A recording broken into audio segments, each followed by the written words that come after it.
Olá! Só um segundinho. Claro! Estamos chegando todos, muito bem-vindas, bem-vindos.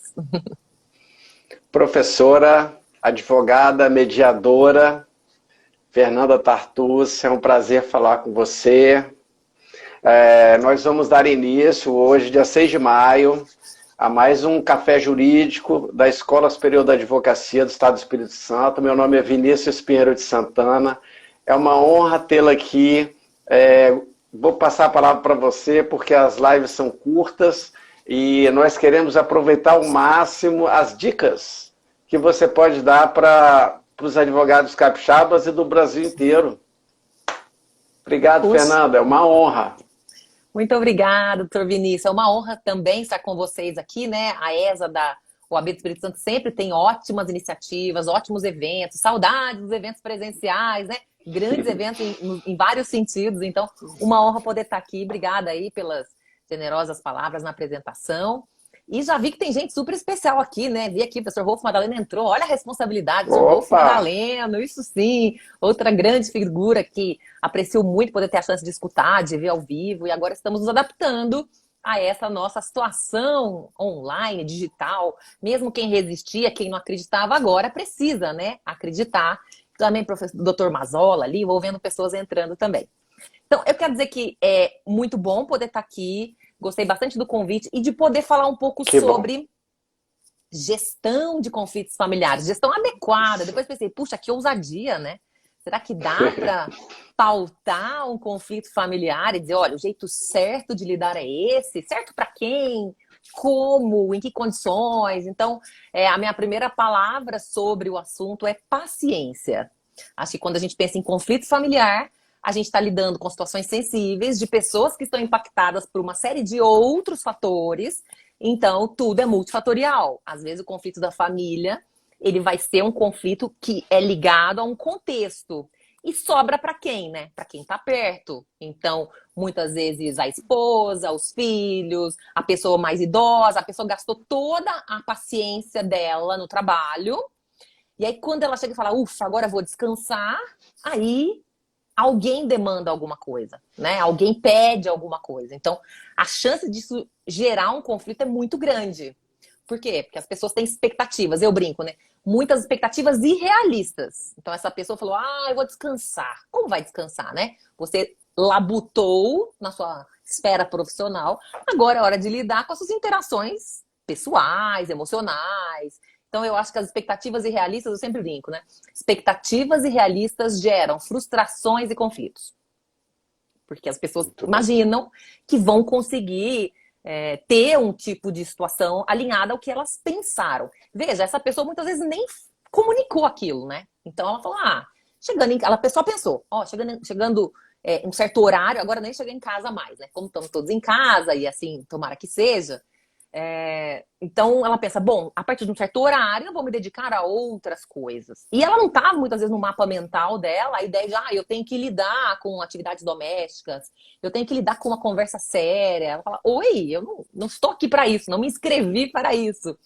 E aí, muitas vezes, ela fica frustrada, fala, poxa, mas e o meu tempo para mim? E o que eu vou fazer? Bom, mas se a pessoa tem familiares, ela também precisa dedicar tempo a essas pessoas, né, doutor Vinícius? Então, esse é um primeiro ponto que eu acho, assim, quando a gente pensa em gestão adequada de conflitos, seja ele qual for, a gente tem que lembrar que expectativas, se existem, tendem a ser frustradas, especialmente se elas não são comunicadas. Então, uma coisa é eu falar, né, na hora do almoço, olha, estou com a seguinte ideia para o final do dia. Depois que eu terminar de trabalhar, eu não quero complicação, eu não quero perturbação.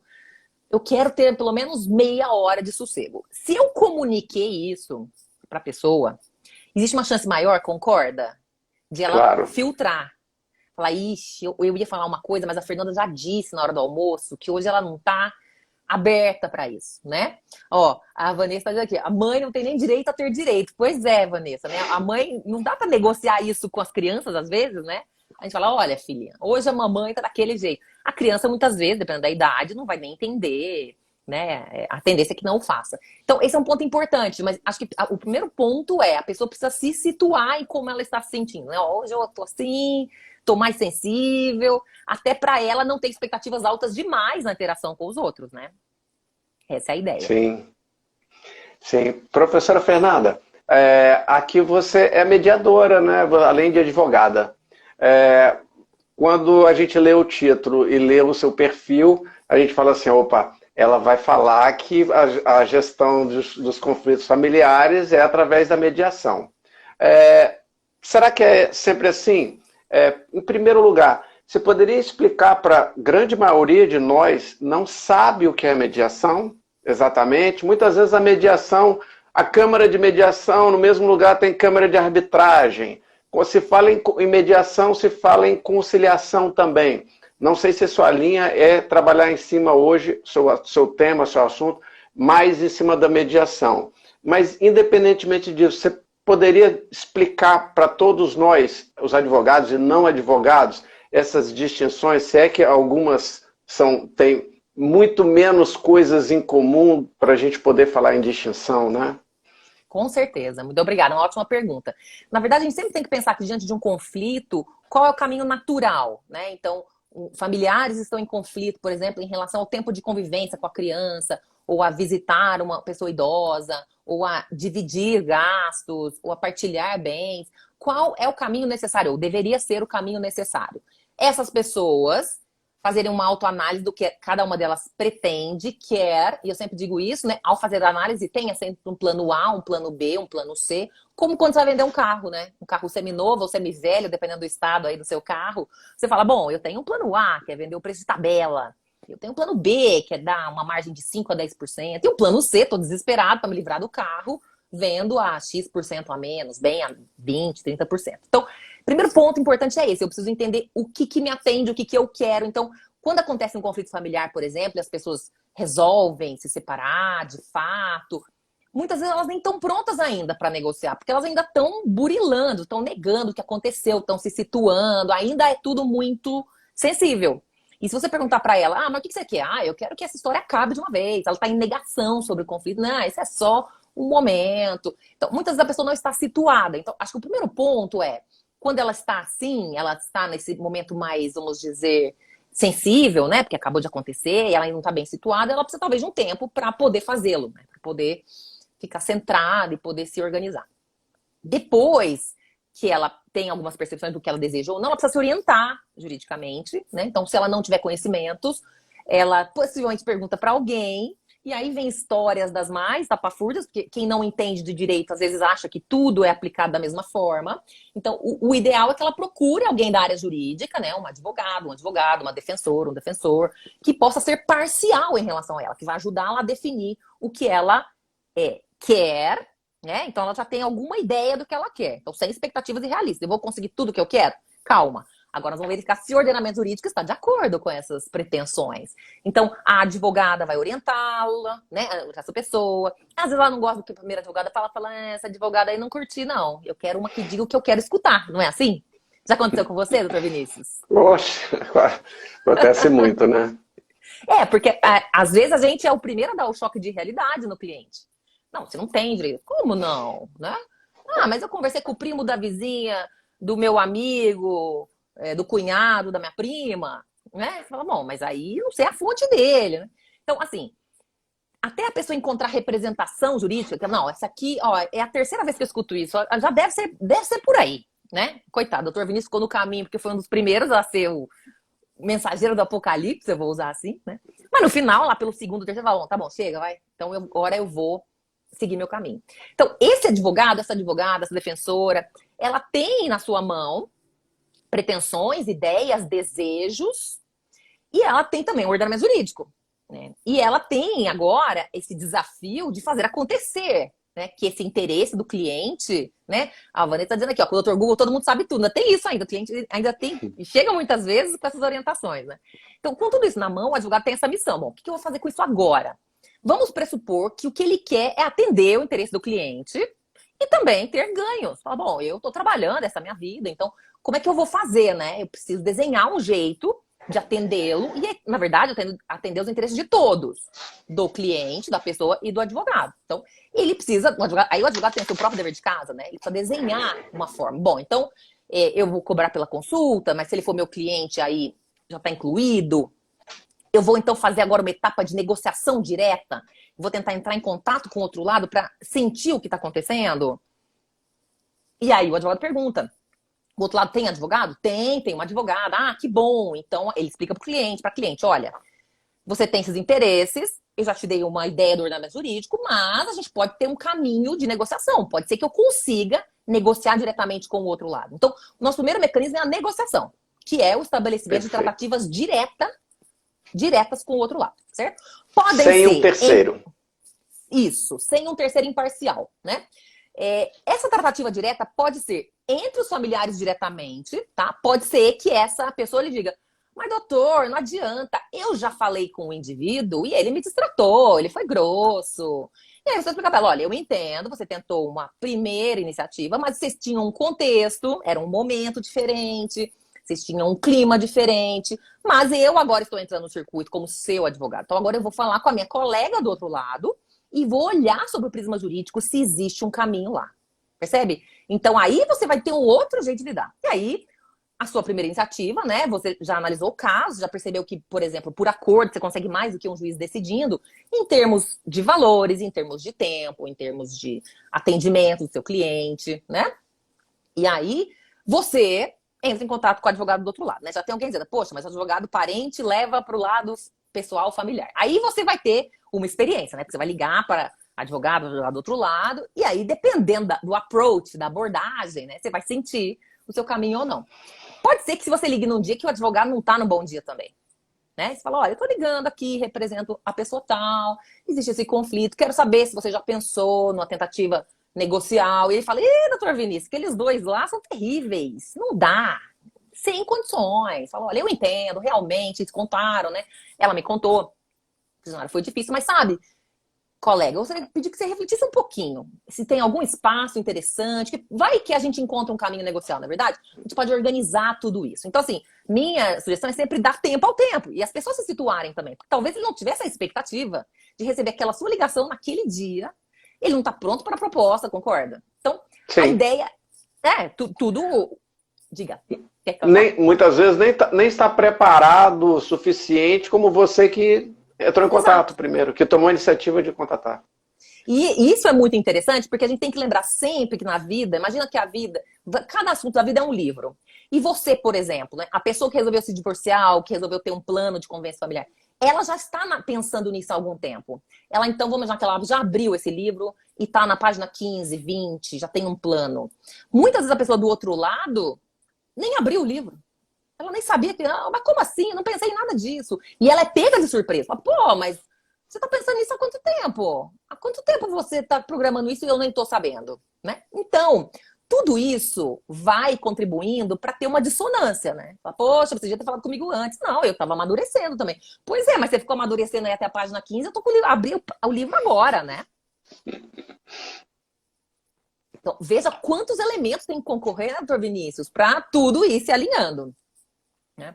Então, a ideia é tentar uma tratativa de uma negociação direta com o outro lado. Digamos que você consiga, né? Que vocês avancem em alguns pontos, mas alguns deles fiquem ainda pendentes. Aí você fala: bom, vamos marcar uma reunião conjunta, né? Então, até esse ponto é negociação ainda, advogados com suas clientes, seus clientes, enfim, todo mundo na mesa. E aí vão arrumar.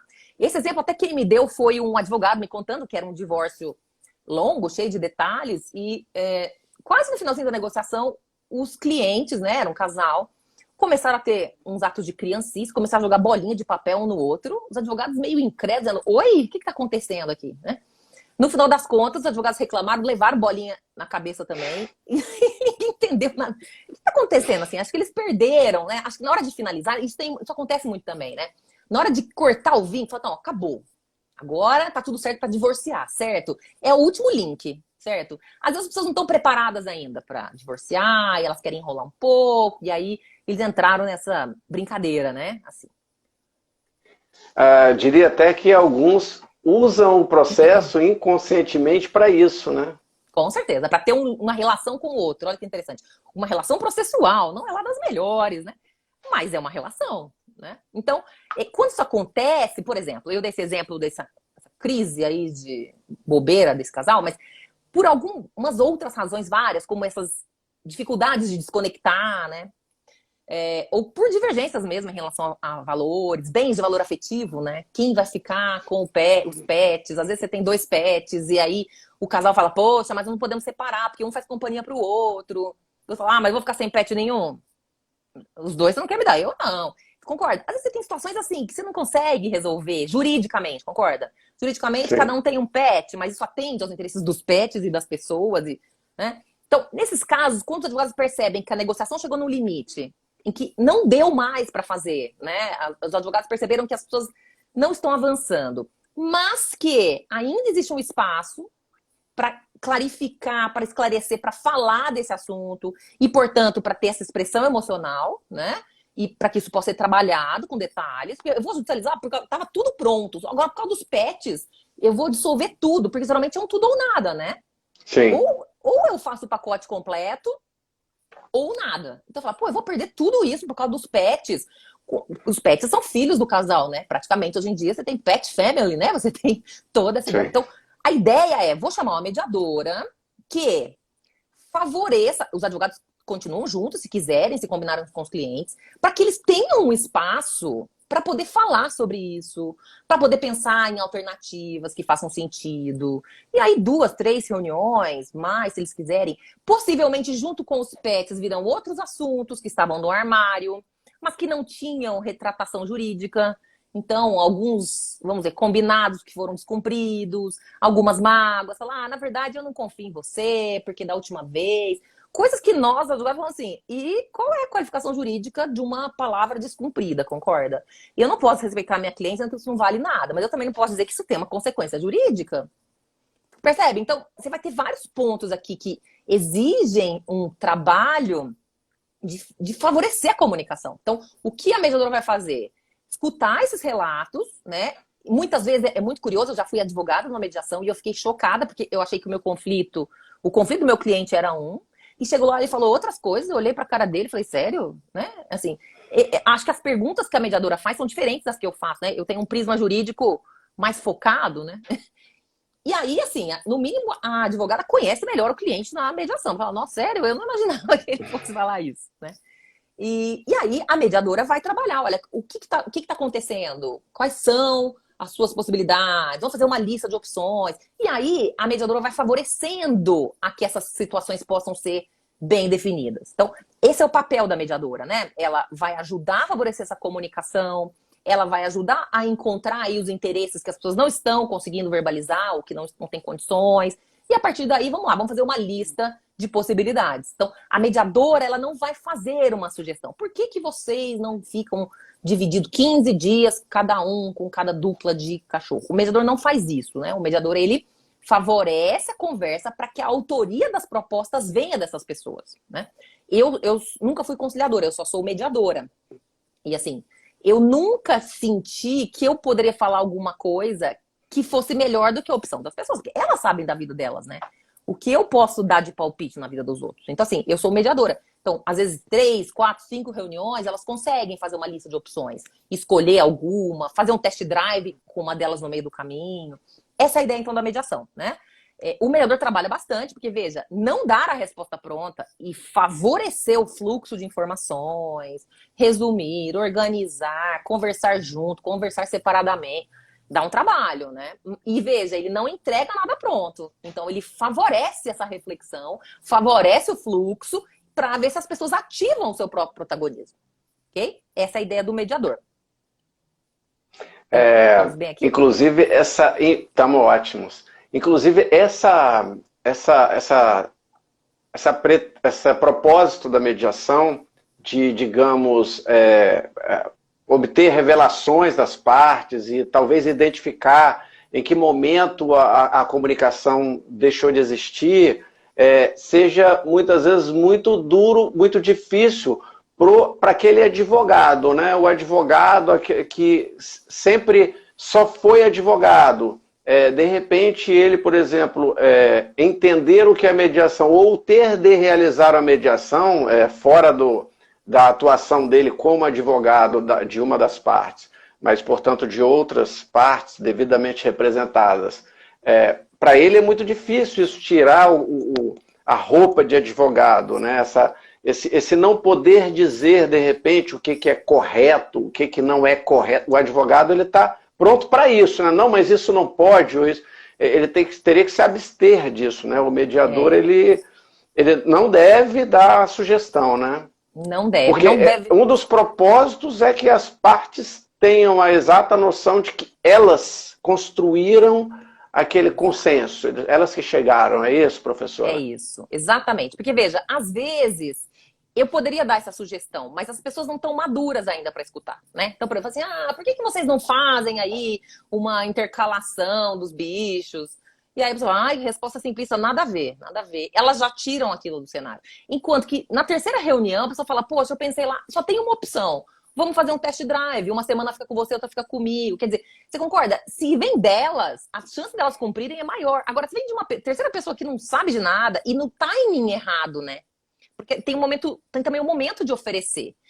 Se você vai fora do momento adequado, a pessoa vai rechaçar aquilo. Percebe como a gente tem um monte de elementos? Ó, além de você ter um aspecto multifatorial, que tem várias situações aí envolvidas, você ainda tem o timing, a sensibilidade, né? Eu ando muito pensando no timing. Acho que o timing é um momento adequado para uma certa atitude.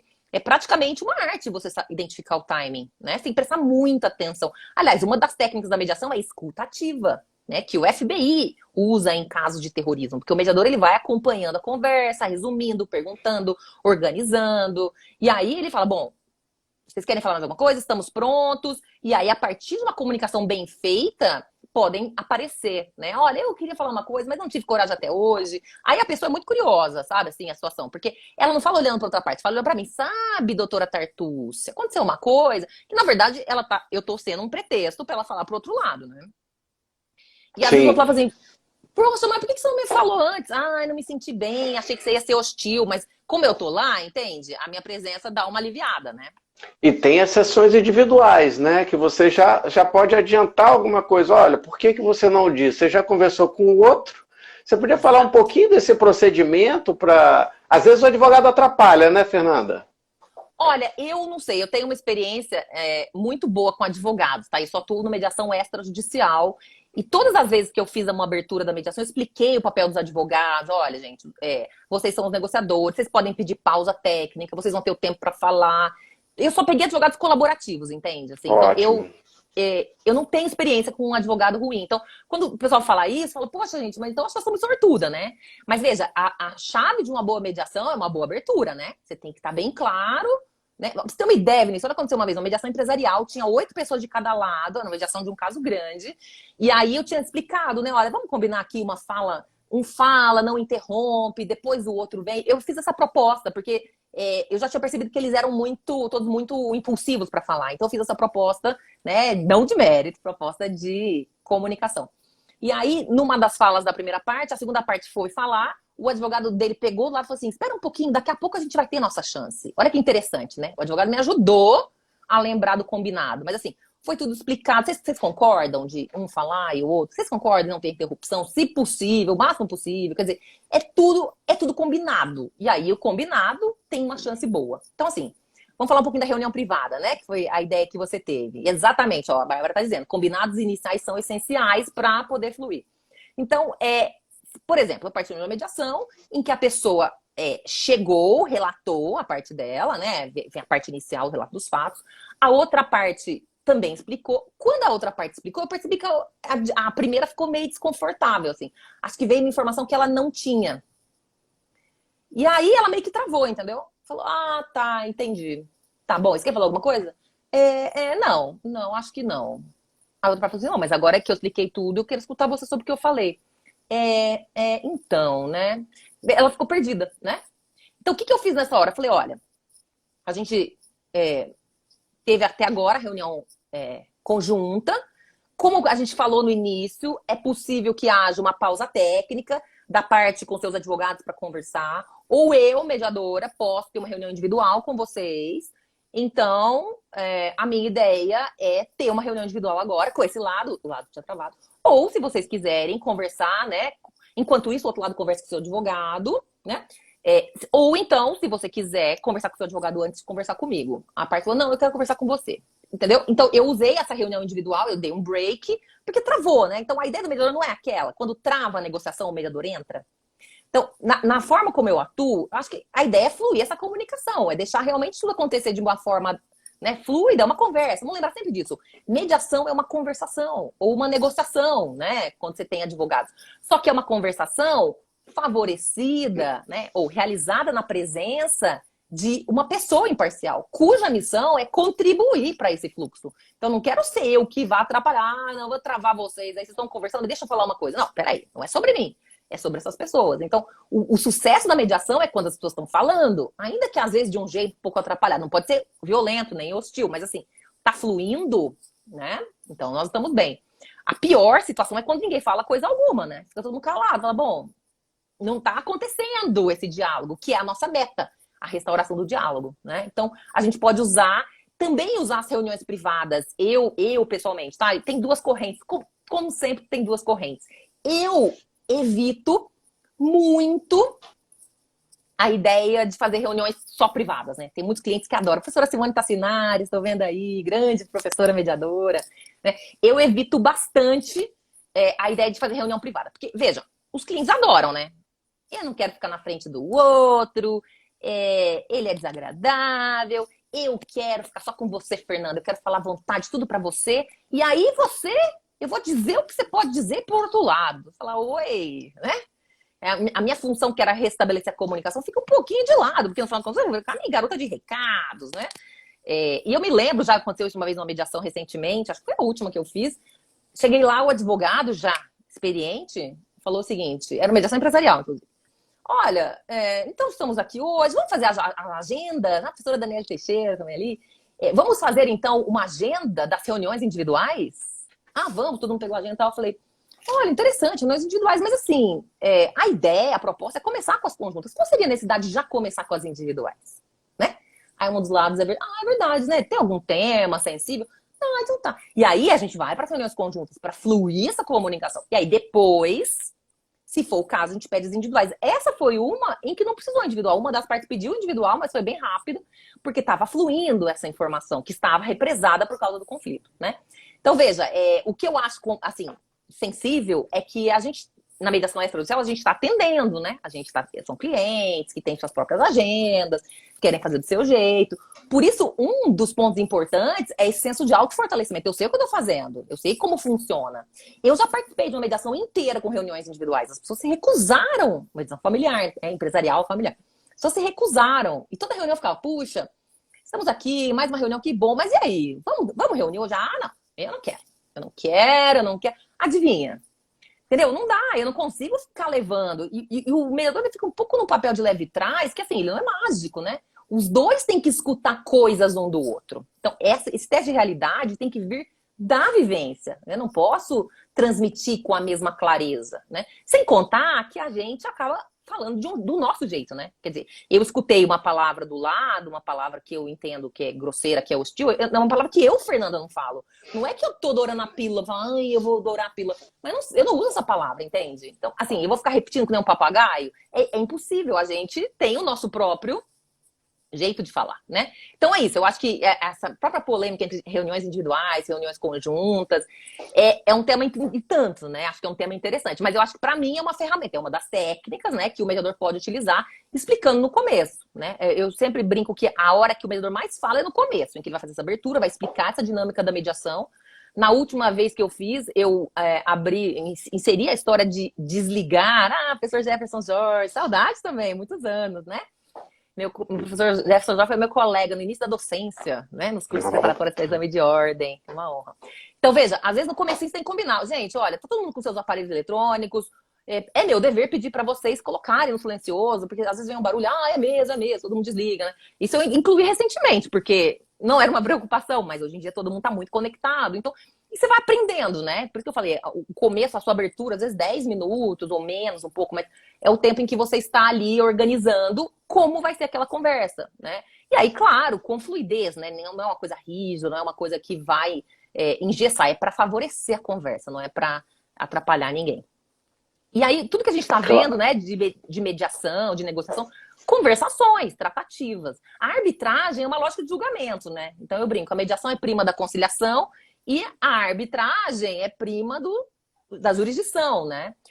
As pessoas associam muito porque tanto a arbitragem como a mediação tem uma forte origem extrajudicial, né? Então, são mecanismos geralmente que nasceram fora do Poder Judiciário. A mediação nasceu com, nossa, nos primórdios dos tempos, lideranças religiosas usaram e ainda usam a mediação, né? Rabinos, pastores, padres. Então, assim, não era algo que tinha um viés jurídico, né? A mediação é muito antiga. Aí o direito quer, claro, né? Aproveitar esse mecanismo maravilhoso, mediação comunitária, enfim, várias culturas, né? Inclusive orientais, estimulando essa proposta. Então, essa é a ideia, né? A mediação ela é muito antiga e ela tem sido resgatada, né? Desde a década de 60 para cá, para o sistema jurídico, até como uma forma de ajudar, né? Essa crise da jurisdição que assola todos os tribunais do mundo inteiro. Claro. Professora, você falou de sociedade, né? De família, de famílias e sociedade. A gente sabe que existe um percentual enorme no Brasil e no mundo de sociedades empresárias familiares. Eu não tenho esses dados, mas eu sei que acima de 70%, né, de empresas são familiares. E como muitos conflitos, muitas demandas entre sócios, eles podem ser resolvidos, poderiam ser resolvidos bem, talvez, na arbitragem, né? Mas, por outro lado, nós temos questões, às vezes, de direito de família, que estão imbricadas. Como fazer para solucionar isso? Tem como a gente usar os dois mecanismos? Os advogados querem saber. Ah, boa pergunta. Então, as empresas familiares no Brasil, o último dado que eu li, né, não sei se ainda está atualizado, mas dizia que mais de 90% das empresas brasileiras são familiares. É uma cultura, uma mentalidade que a gente adquiriu dos nossos lusitanos, né? Os portugueses vieram para o Brasil, em vez de querer ficar sócio aí de um brasileiro, pegava Maria e Joaquim e Maria eram sócios da padaria ou do negócio que eles tivessem, enfim. Então, a gente tem um número muito grande. E isso vai gerar conflitos potencializados, porque além do problema da empresa, você tem o problema familiar. E lembrando também que você tem situações em que a sócia esposa não é sócia de verdade, né? Ela é sócia só no papel. Então, muitas vezes, quando tem um rompimento, e aí, assim, como ela não participa da vida da sociedade, ela nem sabe direito o quanto ela associa à vida da empresa. E essa é uma característica também, né, da mentalidade familiar antiga. A divisão de que a mulher cuida do ninho, dos filhos, né, dessa estrutura, e o marido vai lá fora, vai buscar, vai prover, gera uma combinação implícita, no seguinte sentido: cada um cuida da sua própria gestão. Então, ela cuida das coisas da casa e o marido não perturba muito. E vice-versa, ele cuida do dinheiro, das coisas objetivas, e ela também não perturba muito. Então, talvez até ela tente saber, ele fala: mas o que foi? Você tá desconfiada? Não, eu só quero entender. Não, não precisa entender nada. Então, é muito comum, né, que na hora de romper, a mulher, muitas vezes, ela tem um cartão de crédito da empresa, é tudo que ela sabe, a conexão que ela tem com a empresa é um cartão de crédito, que ela nem sabia, inclusive, né, como é que era pago, enfim. E aí, quando vem o final da união, às vezes o marido vem com uma proposta dizendo: olha, eu te proponho isso aqui em relação, quero que você continue sócia, vou te dar um prolabore de X. Ela fala: oi? Né? Não tô sabendo. Lembra que eu falei? O primeiro fato primeiro eu preciso estar inteira para conseguir me situar. Às vezes ela ainda tá chocada, tá em negação, tá impactada, fala: meu Deus, o que tá acontecendo, né? Eu estruturei minha vida inteira. Vamos pensar num casal sênior, né? Quase, ele com 70 anos, ela com 65, né? Achando que ia ficar numa fase boa, tranquila, cuidando dos netos, enfim. E aí vem essa bomba: não, eu quero divórcio, e eu já tenho aqui todo um plano. Ó, ele já tá na página 25 e ela tava com o livro fechado, né? Como eu dei o exemplo. Aí ela fala: bom, mas eu não tenho ideia. Então, eu já vi uma mediação nesse caso, né? Em que ela foi para mediação para ela conseguir falar algumas coisas que estavam entaladas, um nível de expressão emocional, para ela entender as opções melhor, assim, para ela poder perguntar mais coisas. E no final ela falou o seguinte: olha, foi muito útil para mim, porque eu vi que tem várias opções, mas eu não estou madura para decidir ainda. Então, eu quero que a gente pare por aqui, por enquanto. Eu vou fazer minhas análises do que eu quero fazer para minha vida, vou me reorganizar, eu vou criar E aí depois a gente volta. Então, o que eu acho interessante é isso. Eu acho que o primeiro ponto é o advogado ajudar a pessoa a se situar, né? Vale a pena continuar sócia? Vale a pena sair? Quanto vale sair? Quanto vale ficar? Tudo isso é bastante delicado, né? Nem sempre é uma decisão fácil para nós advogadas, né? Ah, doutora, o que você faria? Puxa, às vezes a gente pensa, eu não estaria nessa situação, a gente pensa, né? Mas estando nessa situação, e ela teve uma história de vida que a levou até ali, né? Puxa, olha, juridicamente, me parece que seria bom não continuar sócia dele. Por quê? A chance de ter mais conflitos, a chance de, né, de vocês ficar de novo alijadas, você já tem uma cultura, uma mentalidade de, não se intromete. Será que agora, como sócia, vai mudar a chave, ele vai te respeitar? Sei, talvez seja melhor você deixar o negócio pra ele, pega a sua parte em dinheiro, vai ver o que você gosta de fazer de verdade, né? Veja, é isso. Entra até um aconselhamento meio existencial, assim, né, doutor Vinícius? Porque a gente não dá pra saber. Juridicamente, você pode ter algumas opções. Tá falando, eu não quero mudar mais isso, eu prefiro não ter que inventar. Bom, então, vamos tentar gerar os cuidados jurídicos para isso acontecer, né? Veja, a arbitragem, ela é um mecanismo de julgamento, né? Então, em câmaras, então a gente vai ter um sistema extrajudicial de julgamento. E existe um tabu impeditivo, né, a que não possa acontecer em casos de família e sucessões, né? O próprio Código Civil diz lá, olha, não cabe compromisso arbitral nas questões de Estado, nas questões de família. Então, tem havido uma certa restrição em relação ao tema. Mas já há quem defenda, claro, que você possa decotar aspectos puramente patrimoniais e levar para arbitragem. É que hoje a gente ainda não tem isso muito prodigalizado, poucas pessoas tentando e poucas pessoas desafiando o judiciário para isso. Então, a maior parte dos casos tenta se resolver o máximo possível. E esse é um ponto interessante. Às vezes você consegue resolver uma boa parte do conflito. Você não consegue resolver tudo, mas você consegue resolver uma fatia boa, uma fatia interessante. E aí você deixa para judicializar ou, né, se fosse o caso, levar para arbitragem só aquilo que realmente não deu para compor. Então, acordos provisórios de test drive, acordos parciais. A gente pensa só num acordo, numa lógica de tudo ou nada, de novo, né? Pô, ou fecha tudo ou não fecha nada. Mas em outros países, fala-se muito nisso. Não, vamos fazer um test drive, vamos testar. Então, ela quer entrar na sociedade? Como é que seria? Então, o próximo mês, né? Eu quero ir lá, eu quero ver como que seria o dia a dia da empresa. Ela tem um teste de realidade também, né? Porque enquanto é só uma ideia, é muita ilusão, né, doutor Vinícius? As pessoas ficam, e se? E quando? Então, vai lá, faz um test drive. Um mês depois, a gente volta aqui e vocês dizem, querem confirmar ou querem infirmar? E esses acordos, eles são bons principalmente para convivência. Eu já tive situações em que, assim, o pai queria muito guarda compartilhada, muito mesmo, e a mãe não queria deixar, eram 3 meninos muito jovens, muito pequenos. Jovens não, eram crianças, 2, 3, 4 anos. E o pai queria porque queria ficar com o tempo igual. Eu conto às vezes em sala de aula esse caso, né? Ele era engenheiro, ele fez a conta matemática. Quarta-feira, 3 horas da tarde eu busco. Ele queria ficar com uma guarda bem dividida. E tá me ouvindo bem, doutor Vinícius? A sua imagem tá um pouquinho... Sim, perfeitamente. Então, Sim, tá, para mim tá ótimo. Você tô te vendo, tô te escutando muito bem.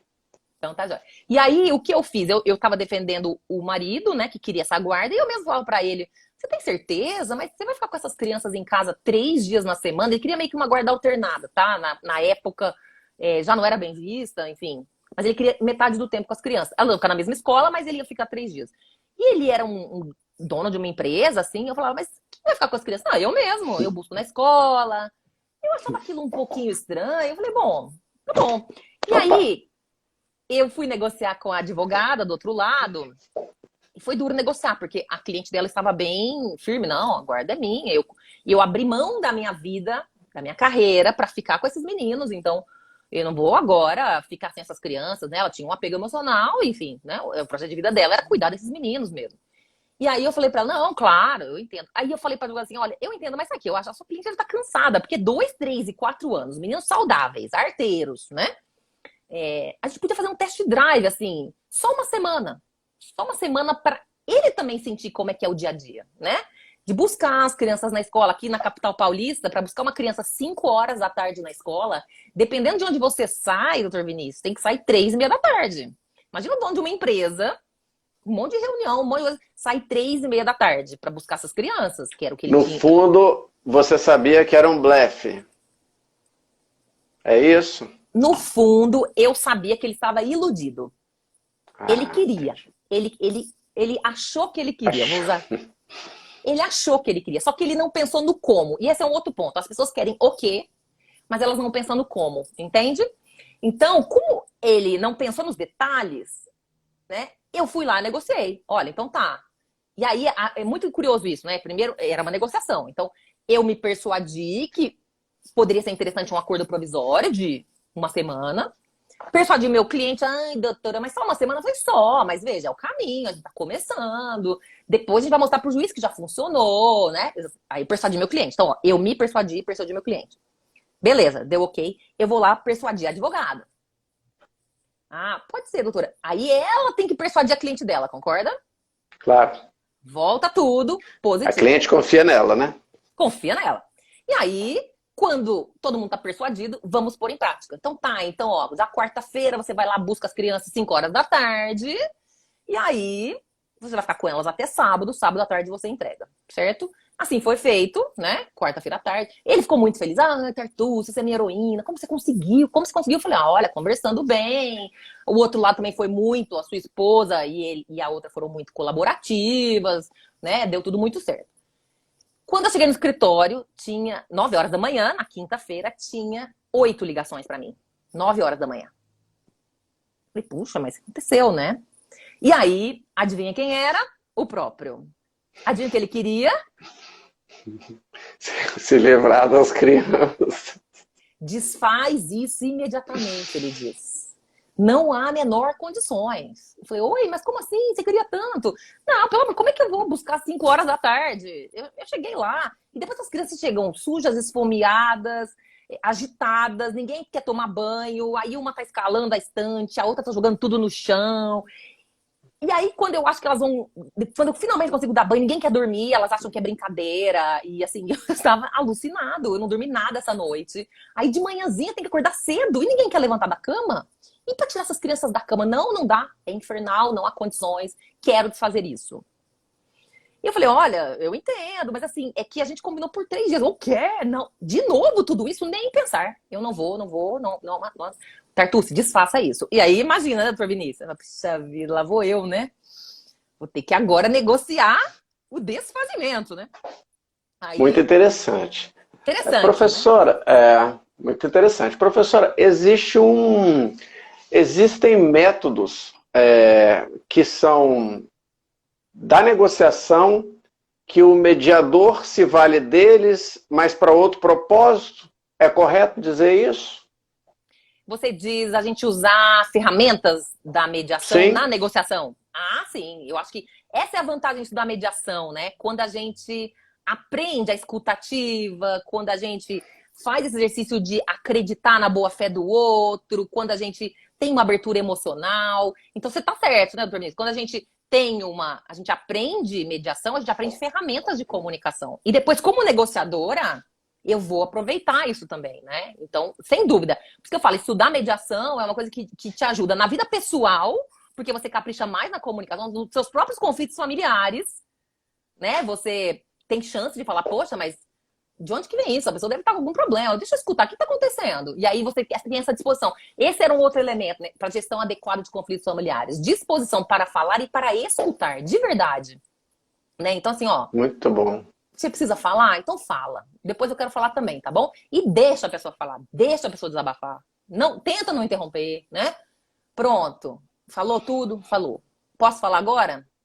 Pode escutar um pouco? E aí você fala. Então, assim, claro, ninguém falou que é fácil, tá? A gente tá falando aqui coisas que podem funcionar, mas eu tô pensando numa gestão adequada do conflito. Eu preciso ter um nível, pelo menos minimamente adequado de expressão emocional. Que nós, como advogados, podemos ajudar como negociadores, quando a gente entra no circuito. Mas quando não tem advogado, né? Eu não chamo advogado para negociar com meu marido, nada. Eu tento aplicar essas ferramentas. Vamos lá, paciência, disposição para falar e para escutar, crer que o outro tá de boa fé, concorda? Fala, bom, eu conheço, é meu marido, escolhi para ser meu marido, ele não tá de má fé comigo. Então eu vou dar um voto de confiança para dizer, qual é? O que tá acontecendo? De onde vem isso, né?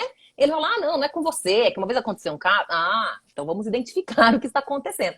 E aí esse é um quarto elemento, eu acho, né, que eu estava pensando aqui nas, né, vamos dizer, dicas, né, para uma melhor gestão dos conflitos familiares. Então, paciência, disposição para falar e escutar, crença na boa-fé da outra, dar uma chance pra boa-fé da outra, o que é difícil nos conflitos, né? Porque fala, poxa, mas eu já tentei, a pessoa foi grosseira. Calma, né? Você tem um histórico, aquele foi um episódio ruim, mas não foi o filme inteiro. Você também teve episódios de boa-fé no filme. Possivelmente no histórico, teve mais momentos de boa-fé que deram certo do que momentos de má-fé. É que a má-fé tá impactante agora, porque acabou de acontecer, né? Tá todo mundo inflamado pelo conflito, né? E o quarto elemento, eu acho que é a abertura emocional. Eu acho que a gente precisa estar aberto a perceber que a gente pode sentir, né? A gente tem emoções e a gente é humano e não ter expectativas irrealistas em relação a isso. Ah, não, eu tenho que ficar inteira, não posso emocionar. Não, se abrir a emoção, né? E também, no limite, permitir que o outro também fala, poxa, a pessoa está impactada, o que está acontecendo, né? Então, acho que essas são dicas interessantes e se possível, né? Partir para um diálogo franco e respeitoso. Olha, então vamos lá. Você tá sentido, eu também tenho que me achar para as emoções, estamos todos impactados. E aí, podemos conversar hoje? E também perguntar sempre, né, doutor Vinícius? A pessoa pode falar, ah, não, eu não dou conta, eu já desabafei hoje, mas continuar conversando disso, cheguei no meu limite, né? Então então vamos combinar depois, né? Eu mesma uma vez marquei uma conversa com meu marido, falei assim, ó, esse é um assunto difícil, vamos conversar daqui a 10 dias? 10 dias, deu um prazo bom pra ele, né? 10 dias? Tô 10 Depois dias.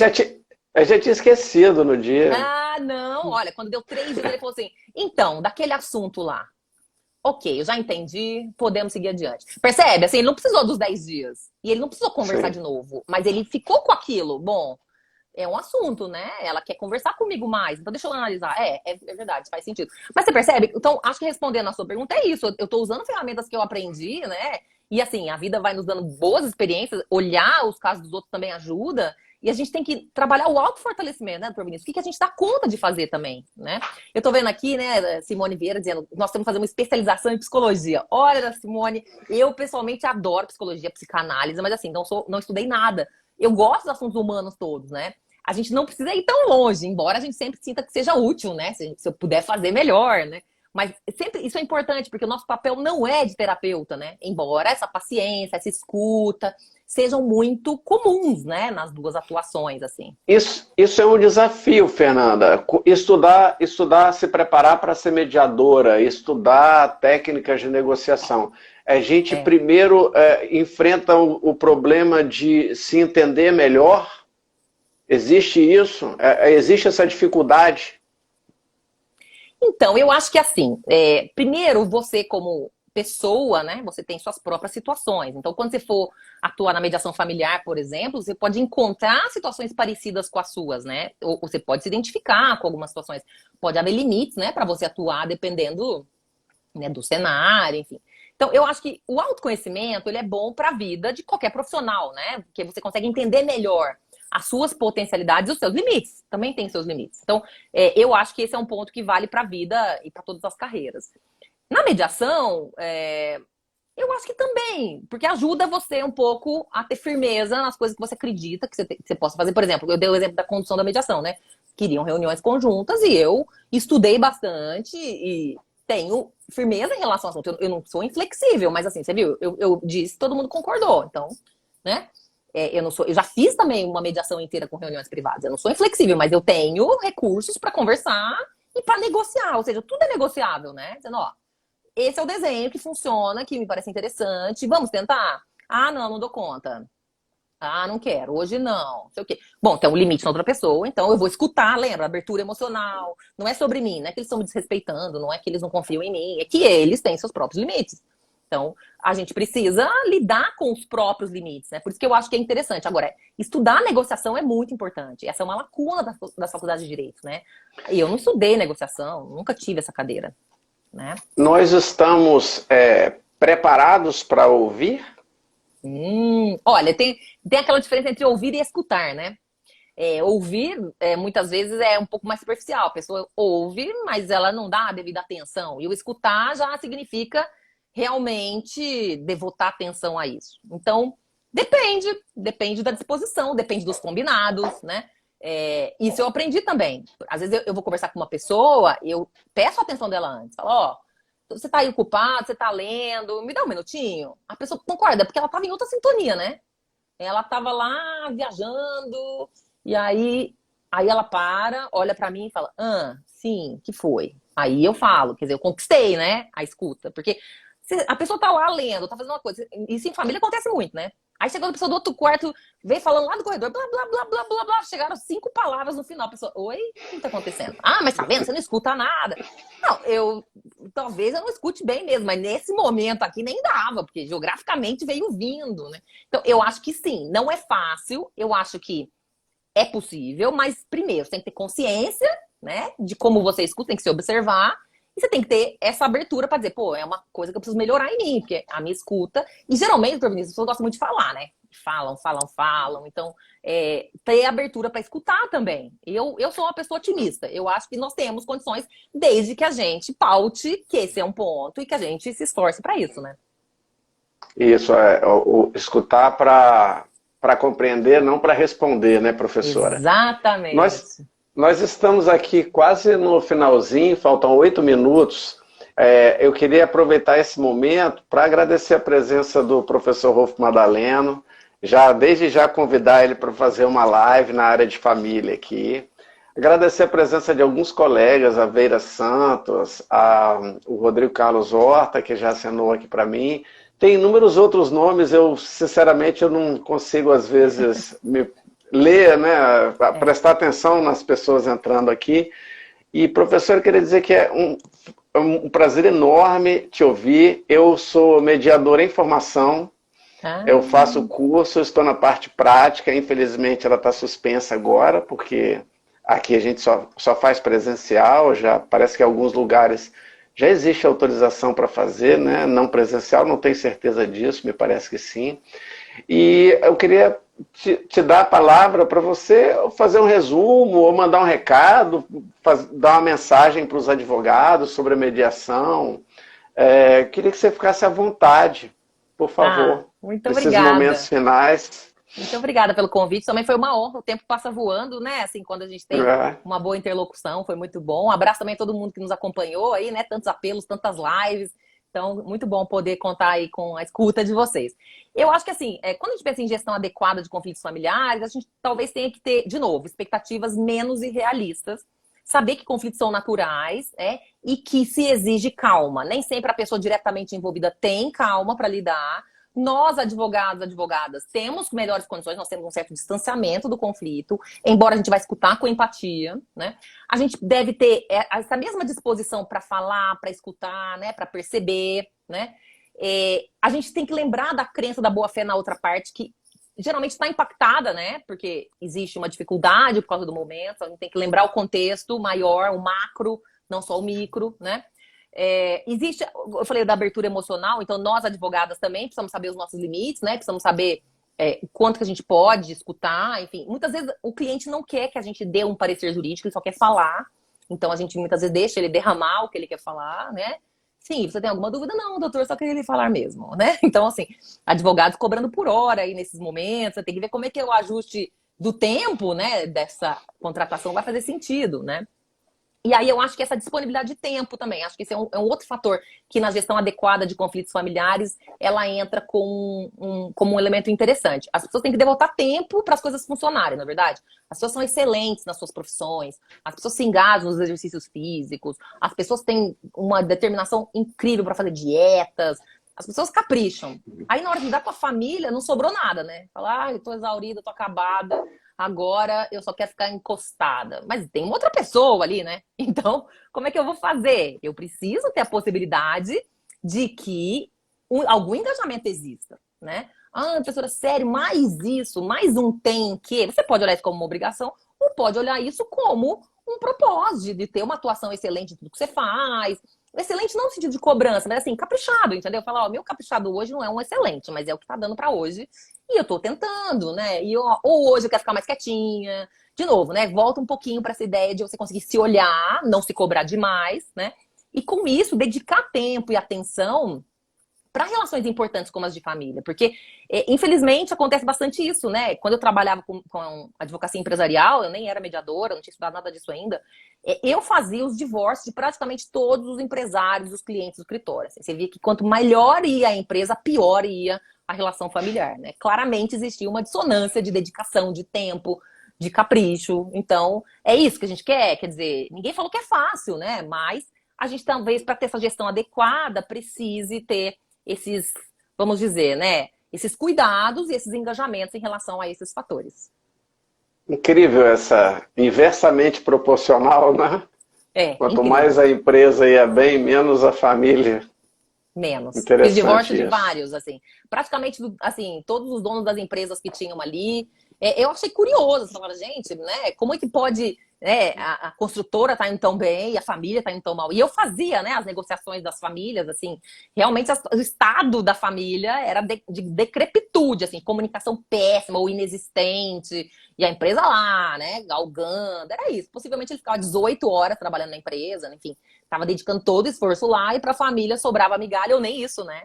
Então, a gente, infelizmente, isso acontece, a distribuição de tempo vai impactar nas interações. Então, o meu último elemento era esse, né? A disponibilidade de tempo.